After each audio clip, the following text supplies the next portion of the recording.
আসসালামু আলাইকুম। আজকে একটি গুরুত্বপূর্ণ নকশা নিয়ে আমি উপস্থিত হয়েছি।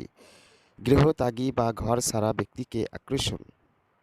যে ব্যক্তি বহুদিন বিদেশে আছে বা যে ব্যক্তি গৃহত্যাগী হয়েছে তাকে গৃহে ফিরিয়ে আনার জন্য উক্ত নকশা প্রয়োগ করবেন। যদি বাড়ি ছেড়ে গিয়ে কোনো ব্যক্তি দূরে কোথাও আটকে পড়ে বা পণবন্দীও হয় তাকে ফিরে পাবার জন্য এই যন্ত্র ফলপ্রদায়ক।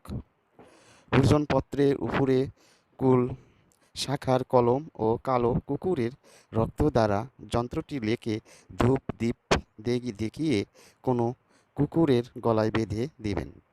কুকুর যত দৌড়াবে বাহিরে চলে যাওয়া বা আটকে থাকা ব্যক্তি ঘরে ফিরে আসার জন্য ব্যাকুল হয়ে এবং ঘরে ফিরে আসার উপযুক্ত সুযোগ সুবিধাও সে পেয়ে যাবে।